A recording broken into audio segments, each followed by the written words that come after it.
Fala, pessoal! E aí, tudo bem com vocês? Aqui quem fala é o cientista trainee e estou passando por aqui para mais um programa. Hoje eu trouxe uma seleção de temas e decidi misturar vários assuntos, porque é aquela questão. Eu sempre comento nos últimos programas e com os meus amigos, com as pessoas próximas, eu sempre tendo a comentar que eu sinto falta de ouvir algumas coisas que eu tenho vontade de saber sobre. E reconhecendo isso, eu fiz uma lista de temas aqui, de coisas que eu gostaria de ouvir sobre, e pretendo falar um pouco partindo da premissa do que é que eu gostaria de ouvir. Então, realmente estou trabalhando seriamente para produzir conteúdo daquilo que eu procuro, mas que eu não encontro. E se você já encontrou ou conhece algum canal que fale sobre isso, que aborde esses temas, me envia. O meu e-mail está sempre na descrição, seja do vídeo, seja do programa pelo Anchor, ou pelo Spotify, ou pelo YouTube, ou pelo Instagram, onde você tiver, me envia. Eu quero muito conhecer outros programas que abordem essas temáticas. Mas vamos para o assunto que eu quero tratar hoje. O primeiro tema que eu gostaria de falar é sobre a busca incessante pelo extraordinário. O segundo tema seria sobre a comparação e puxar um pouco pela busca incessante pelo extraordinário e também comentar, né, sobre um pouco dessa perda da percepção da beleza das pequenas coisas e caminhar para dois assuntos que estão intimamente ligados a esse tema central e que tem muito a ver com aquilo que eu gostaria de ouvir, que é sobre projeto enquanto uma moeda de ostentação no meu currículo e o ecossistema de lideranças juvenis. Então, eu quero falar sobre muita coisa hoje e esse é um tema que eu já venho pensando há algum tempo. Não é algo que eu decidi fazer hoje simplesmente pronto, acabou. Não. É um tema que eu venho refletindo já há algum tempo, em especial no que se refere ao ecossistema de lideranças juvenis. Essa é uma questão que eu já venho pensando há um bom tempo. Assim, eu penso desde 2020, mas precisamente em 2021 eu comecei a aprofundar essa reflexão, essa pesquisa, essa busca por respostas. E hoje eu tenho algumas para compartilhar, e delas eu espero que saiam mais perguntas e a gente possa construir algo bem legal. Primeiro, a busca incessante pelo extraordinário. Não tem como eu não falar sobre esse tema sem voltar para a minha queridinha, que vai aparecer aqui 1 milhão de vezes, que é Brené Brown, que é A Coragem de Ser Imperfeito. Eu acho que esse livro vai ser referência de, se eu fizer 1000 programas, 999 terão, em algum momento, algum traço desse livro, dessa obra, desse material que eu já li, que eu já reli, que eu já vi programa, que eu já vi TED, que eu já vi tudo. Porque é um conteúdo que chama muito a minha atenção e que tem uma importância muito grande no meu dia a dia e teve uma importância muito grande no meu processo de desenvolvimento pessoal. Então, foi basicamente o conteúdo que ela produziu que me fez repensar muita coisa que eu estava fazendo e fez com que eu pudesse mudar a minha rota. E se hoje eu consigo caminhar em um trajeto que eu olhe para e penso, poxa, eu gosto disso, eu me vejo nisso, eu me reconheço nisso e quero continuar, quero ver até onde isso vai dar. Isso só foi possível porque eu tive contato com a produção dela. Então, a produção dela foi a grande responsável, foi a mola propulsora que tornou isso aqui possível. Então, eu não posso dizer, não posso caminhar sem me recordar dela. Eu posso dizer uma coisa para vocês. Se esse programa hoje existe, foi como inspiração muito grande dessa obra, sabe? Ela tem uma citação muito boa em que eu não vou falar precisamente, porque acho que trabalharia um pouco o propósito do dia, mas ela fala que essa citação que ela apresenta no livro dela, no documentário, nos programas dela, basicamente fala que não é o crítico que importa, né? O que importa é quem está diretamente ali na arena, arcando com os ônus do viver. Então, quando você está na arena da vida, dando seu sangue, dando seu suor, dando suas lágrimas, se entregando, se arriscando, e você está ali, é essa opinião que de fato importa. Não a de quem está ali do outro lado apontando e falando que o fulano está errado. É tipo, eu estou aqui todo dia me esforçando para gravar, para produzir conteúdo, beleza. E aí alguém que não produz, que está assistindo e que vem e fala, ah, você não presta, ah, você é isso, ah, você é aquilo, e começa a tecer inúmeras críticas ao que eu estou fazendo. Mas essa pessoa não se coloca na arena da vida. Ela não se coloca no mesmo contexto em que eu me coloco e não se propõe a fazer o que eu estou fazendo. Então, como é que é a opinião dessa pessoa? Não vive as experiências que eu vivo, que não está na mesma arena que eu, que está ali por trás de uma roupagem, de uma veste de anonimato da sua conta, tecendo várias críticas, não tem não tem nem a coragem de se expor, de mostrar quem é, e tem a questão da própria intensidade que tem as redes, né? Porque você está protegido, está falando com uma tela de celular, o que às vezes a gente não percebe que atrás dessa tela de celular tem uma pessoa. Então, quando você testa uma crítica a alguém, alguém está recebendo isso, um ser humano está recebendo aquilo. E por mais que você esteja protegido pelas vestes do anonimato, ou enfim, de um personagem virtual, você pode estar protegido por tudo isso, mas você está ferindo outras pessoas. Então, essa pessoa, esse crítico, ele não importa. O que importa de fato é quem está ali na arena. E hoje eu enxergo um pouco disso. E por que eu decidi falar sobre isso antes de falar sobre a busca incessante pelo extraordinário? O que me fez perceber isso, de fato, foi ela. Ela que me fez perceber como a nossa cultura tem um pouquinho desse traço de tratar o extraordinário como meta de dia a dia, sabe? Você pega os livros, tem vários livros, como Seja Foda, livros sobre o extraordinário, livros que sempre falam sobre você ser uma pessoa, sabe, muito fantástica, perfeita, impecável. E eu falo perfeita no sentido, enfim, não é perfeita, mas assim, eu acredito que até esses livros de autoajuda, esses livros de desenvolvimento pessoal, até esses livros, eles não tentam fazer ninguém perfeito. Eu acho que todo mundo parte de uma premissa de que é impossível chegar no nível de perfeição, mas a gente vai buscando ser sempre melhor, e aí eles vão tentar vender da forma como for possível a ideia. E pronto, não estou aqui para julgar, eu consumo muito material desse, então não estou aqui para dizer que é melhor, que é pior, longe de mim, porque eu consumo, porque eu estou em contato com isso no meu dia a dia. É livro de cabeceira, tá entrando em contato, eu gosto de livros que me tragam algum tipo de desenvolvimento pessoal, que me façam repensar a minha jornada, a minha vida, eu acho que é muito importante, porque uma das coisas que eu mais falo é, se eu estou no caminho, eu paro para olhar para esse caminho, eu não consigo entender por que eu estou nele, nem para onde eu estou indo, faz sentido continuar andando. Por que eu vou continuar seguindo nesse caminho se eu não sei por que eu estou nele nem para onde eu estou indo? Então, é muito importante parar, pensar, refletir sobre caminhada, sobre trajeto, sobre o que está sendo feito. Tudo isso é muito importante. Por isso que eu gosto desse conteúdo, eu consumo sim, consumo tudo. Não busco estar o tempo todo motivado, mas busco o tempo todo estar consciente das coisas que estão acontecendo, na medida do possível, porque eu sou um ser humano, e se tem uma coisa que eu gosto, é de momentos de não fazer nada, momentos de introspecção, de ficar consumindo um conteúdo que não vai agregar em nada. Eu não vou sair melhor por causa dele, eu não vou sair em nada. Tem um post fantástico que eu vi um dia desse que falava assim: quando foi a última vez que você parou para aprender algo sem tentar ser o melhor naquilo? E foi uma frase muito, muito importante para mim, porque isso volta à ideia da busca incessante pelo extraordinário.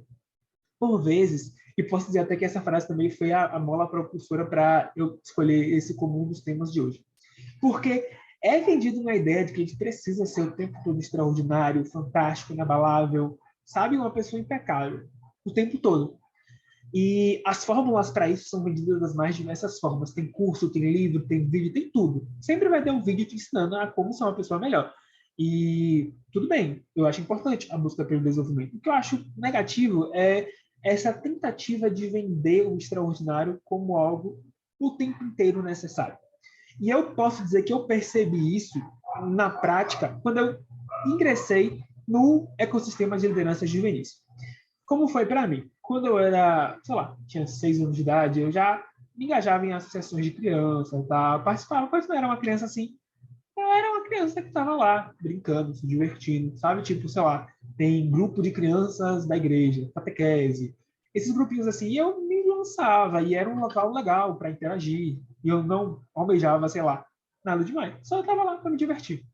Em algum momento eu comecei a almejar, não, agora eu quero ir para professor, quero ser professor daquele clube ali, eu quero ser orientador daquele clube ali, eu quero ser tutor, eu quero já estar numa situação um pouquinho melhor, eu não quero mais ser aquela pessoa que está ali passivamente, vai para o clube toda semana, não, agora eu quero ajudar, eu quero fazer alguma coisa. E aí comecei a tentar me engajar, mas ia muito para frente. Eu lembro que teve um momento que eu fiz teatro, sei lá, 6, 7 anos de idade, e tinha uma peça, tá, e eu não conseguia gravar aquela fala, me falou que não rolou. E aí eu fiquei aqui na entrada, recepcionando as pessoas. E aquilo foi, tipo, muito frustrante. Tipo, olha o cara, velho, não consegue gravar uma fala e fazer uma apresentação ali, e tá aqui atendendo o pessoal, porque não conseguiu fazer o mínimo. E aí ficava com isso martelando, e era uma coisa horrível. E eu não entendia muito bem o que era isso. Beleza. Depois entrei num grupinho de jovens um pouco mais velhos, né? Onde eu fiquei minha adolescência, também não gostei muito e percebi que não era para mim aquilo. E me afastei desses espaços e optei por seguir uma vida mais introspectiva, mais introvertida, mais na minha. Até que em 2016 eu conheci uma organização que trabalhava de um modo muito semelhante ao Greenpeace. Não tem um Greenpeace na minha cidade, então falei, poxa, eu sempre quis estar no Greenpeace, eu acho muito massa, fico vendo aquele pessoal se acorrendo em árvore, toda aquela movimentação, eu achava muito massa. Falei, vou me inscrever aqui, porque é parecido, eu vou poder fazer algumas coisas próximas do que eu gostaria de estar fazendo, então vou me engajar nisso. E foi aí que eu comecei a entender um pouco do mundo associativo, né? Do mundo do associativismo, onde a gente trabalhava com associações, cooperativas, e por conta disso eu comecei a ver que eu gostava do trabalho em associação. Eu só não sabia, talvez pelas experiências negativas que eu tive no passado, talvez pelos espaços, eu acabei não me engajando tanto quanto eu poderia.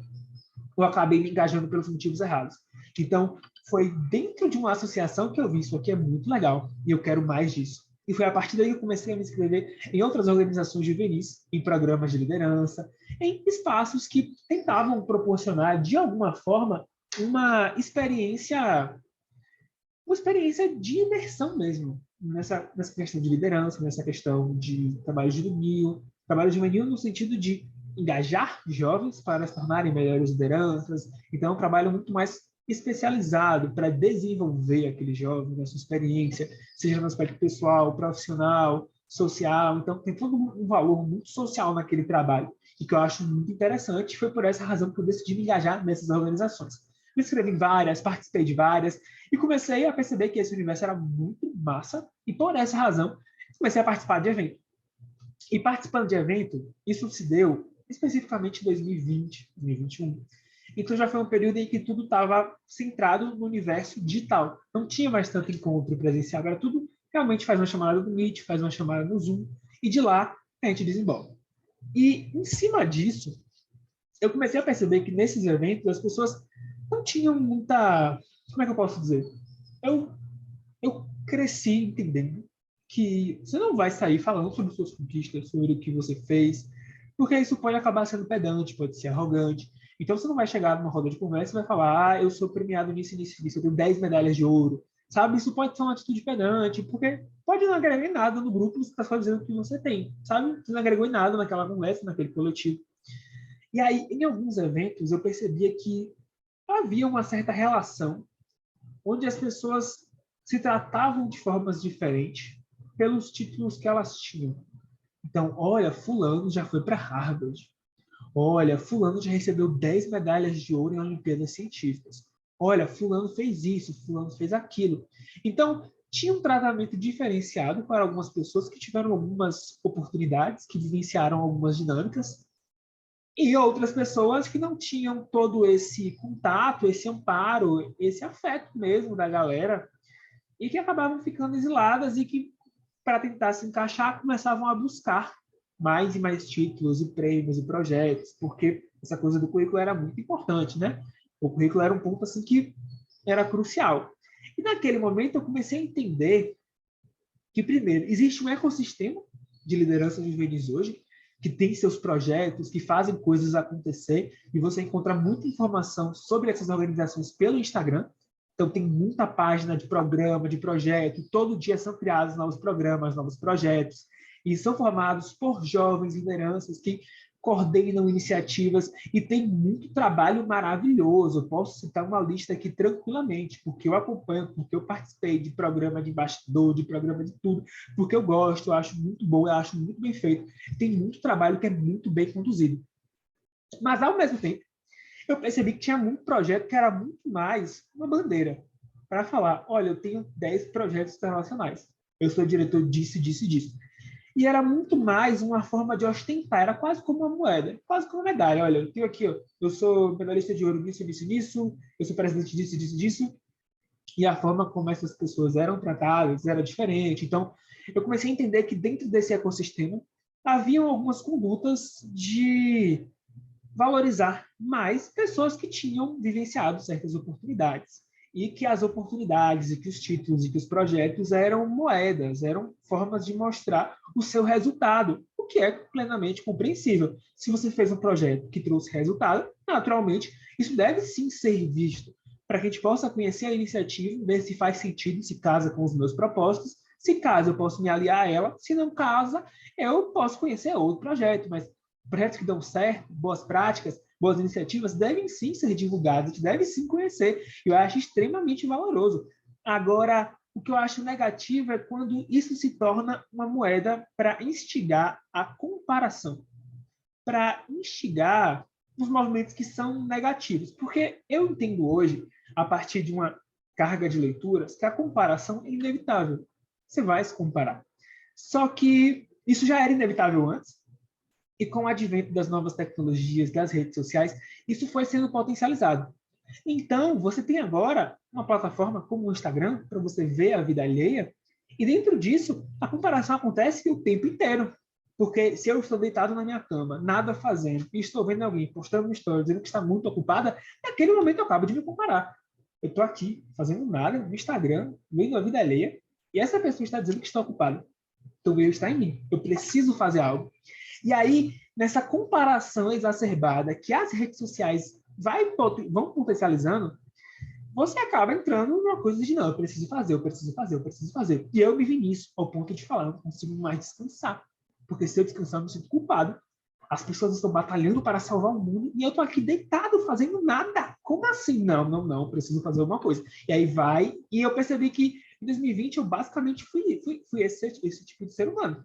Ser humano que basicamente vivia para não descansar. Porque se eu descansasse, eu estava quase que cometendo um crime. Então não pode acontecer. E aí eu começava a olhar os Instagrams e eu via as pessoas colocando na biografia workaholic, que é basicamente uma pessoa que tem compulsão por trabalhar. Eu não vou entrar no mérito, que eu acredito que é muito mais complexo do que eu posso explicar. Acho que é muito melhor você pesquisar e procurar uma explicação profissional do assunto. Não posso falar sobre isso, mas eu posso dizer que seria uma pessoa viciada em trabalhar. Deve ser muito mais complexo que isso. Eu não acho que seja só isso. Mas para tentar simplesmente dinamizar o diálogo e evitar ficar colocando termos em inglês na conversa, ou termos técnicos, eu vou trabalhar enquanto uma pessoa que é iniciada em trabalho. Eu comecei a ver isso nas biografias com mais frequência, as pessoas se orgulhando de serem workaholic, pessoas fazendo história e falando, nossa, eu sou muito workaholic, e aí mostra, sei lá, o Instagram cheio de conversa, o WhatsApp cheio de conversa e tal, e sempre tentando vender a ideia de que as pessoas são viciadas em trabalhar, e que trabalhar é bom, e quanto mais você trabalha, melhor, e você tem que trabalhar, você tem que mudar o mundo. Eu já vi pessoas discursando, falando que todos os jovens têm que ser robozinhos, precisam ser pessoas que trabalham para ajudar os outros, senão você vai ser uma pessoa que é ajudada. E aí, sempre vendendo essa dinâmica, colocando toda a responsabilidade de todos os problemas do mundo nas costas das pessoas jovens, e se elas nada fazem, é porque elas estão potencializando, aumentando o problema. E se elas estão ajudando, elas estão de fato fazendo a diferença. Então você acaba caindo numa dinâmica que só te coloca para baixo, que só te coloca para querer trabalhar mais e mais, porque você não quer ser a pessoa que nada faz, porque você não quer estar do outro lado, você quer estar do lado certo da história, você quer fazer a coisa certa. Só que abdicar da sua saúde para fazer isso não é a coisa certa. E perceber isso é um processo muito complicado. E é por isso que eu volto para o tema inicial e caio no grande dilema, que é perder a beleza das pequenas coisas. Depois de vivenciar tudo isso, eu percebi que eu tinha que fazer currículo. Então, eu comecei a trabalhar para fazer currículo. Comecei a participar de vários programas, de várias iniciativas, só para aumentar o meu currículo. Meu currículo cresceu muito. Cresceu muito. E eu percebi que eu virei um agente propulsor de comparação. Olha, eu critiquei tanto a comparação. Não, eu criticava a comparação porque eu não gostava de como me sentia, mas eu comecei a correr atrás porque eu não queria me sentir mais assim. E nesse correr atrás, eu comecei a fazer currículo para eu me sentir menos mal. Dentro disso, eu não passei a me sentir menos mal por causa de que eu tinha currículo. Eu só tinha pessoas comparando comigo. E eu comecei a entender que não é bem assim. Eu estou escolhendo os caminhos errados. Eu estou achando que o caminho certo é tentar fazer alguma coisa, porque toda essa dinâmica de competição, ela gera um ar de que, tipo, só não consegue quem não quer. O que é uma pura mentira. É uma pura conversa de meritocracia que não existe. Mas que, infelizmente, é amplamente divulgada, né? Como, quem quer consegue, quem quer faz, tenta vender essa dinâmica de meritocracia. E por conta disso, eu me via nesse dilema de, tá vendo? Se eu não fizer nada, é porque eu que não estou fazendo. Ou eu estou criticando porque eu não consigo. Uma coisa que eu já ouvi. Você critica a comparação porque você não consegue fazer o que os outros fazem. E, nossa, isso é tão errado, porque isso potencializa mais ainda a comparação e coloca a culpa toda na pessoa, e você desconsidera uma série de fatores, como fatores sociais, fatores psicológicos, fatores de saúde, tem mil fatores que vão influenciar se a pessoa consegue ou não fazer aquela coisa, e se aquela coisa vai ter valor ou não.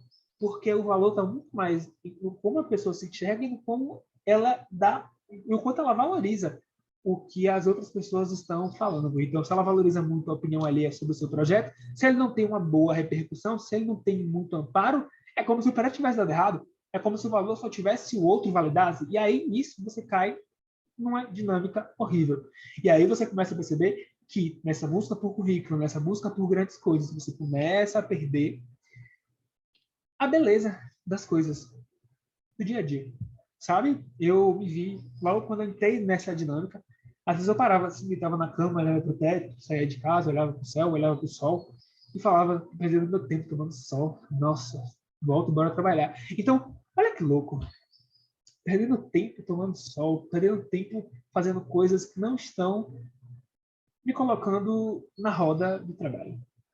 Então, tudo para tentar se encaixar no sistema. Porque se você nada faz, se você está descansando, se você está se dando o prazer de descansar, de fazer nada, de fazer uma coisa pelo prazer de fazer essa coisa e não para tentar ganhar algo em troca, é como se você tivesse errado. É como se você estivesse seguindo basicamente um caminho pecaminoso, um caminho criminoso, e por essa razão você deve sair dele logo. Porque quantas vezes alguém perguntava, tá fazendo o quê? Eu falo, tô descansando. Aí, nossa, tá com tempo para descansar, né? Ou pegando uma chamada e você fala, hoje eu tive 6 reuniões. Aí vem alguém e fala, só 6 reuniões? Nossa, tá bem demais, tá descansando muito. Eu tive 10 hoje. Aí alguém fala, só 10? Ah, vocês estão bem demais. Fica nessa competição para ver quem tá fazendo mais coisa. Para ver quem teve mais reunião no dia. E eu ouvindo esse pessoal falando isso. Nossa, eu tive 2 reuniões hoje. Fui vagabundo mesmo. Tô precisando arrumar o que fazer. Quer dizer, me culpando porque eu tive 2 reuniões no dia. Como se o sentido da vida fosse estar com a agenda cheia. Tá com a agenda ocupadíssima, cheia de coisa para fazer, sem tempo para respirar, sem tempo para nada. Aí é complicado, sabe? Esse é um dos programas que eu não pretendo chegar em nenhum lugar. Eu só pretendo realmente desabar aqui e jogar tudo e falar sobre essas coisas, porque eu vejo que é vendida uma necessidade de se buscar constantemente o extraordinário, como se o sentido da vida estivesse no extraordinário. Você vai encontrar propósito, você vai encontrar prazer, você vai encontrar gozo, você vai encontrar paz, você vai encontrar o seu lugar ao sol quando você chegar no extraordinário. O problema é que esse extraordinário nunca chega. Então, quando você chega perto do extraordinário, ele vai ficando distante de você. Aí você chega, ele vai ficando distante. Você chega, ele vai ficando distante. E você nunca chega nesse extraordinário. Você vai estar sempre buscando ele. E eu acho extremamente valoroso essa inquietude de buscar inovação, de buscar criar.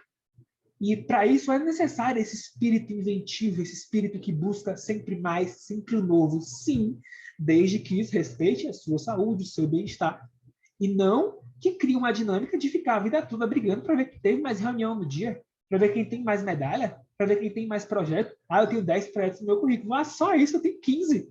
Sabe, tipo, o tempo todo competindo para ver quem tem mais. Quem tem mais, quem tem mais, quem tem mais. E qual o resultado prático disso? Pouco importa. Aí vem alguém, sempre vem alguém, que vai falar, os números não importam. Vocês têm 15 projetos, eu tenho 2. E esses 2 já atingiram mais de 1 milhão de pessoas. Quanto de vocês atingiu? E aí cai agora numa outra competição, que é para ver quem atingiu mais, para ver quem tem mais, para ver quem é mais. Sempre uma guerra de ego, uma guerra de título, de coisas que, sabe, legal que seu projeto atingiu 1 milhão de pessoas, mas qual é o resultado prático disso na sua vida e na vida das pessoas? Você pode ter números, você pode ter o que for, mas, tipo, que diferença vai fazer isso na minha e na sua vida para você precisar enaltecer isso para onde você vai? Para onde você vai dizer, eu tenho um projeto que atingiu 2 milhões de pessoas e eu virei milionário por causa disso.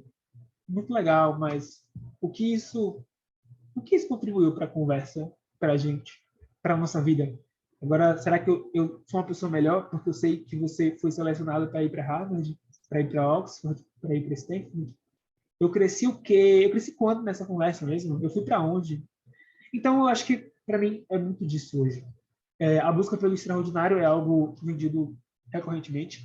E se você não busca, você está fora da curva. Estar fora da curva é basicamente se tornar um pária social, você vai ser excluído, você vai ser cortado, você não vai ser sequer reconhecido porque você percebe que os afetos são diferentes. Quando uma pessoa tem títulos, tem projetos, tem coisas, ela é tratada de uma forma diferente. Se ela entra numa chamada, a galera grita. Eu estava uma vez numa chamada e estava todo mundo lá, todo mundo, ninguém se conhecia, todo mundo foi conversando, tal, muito massa.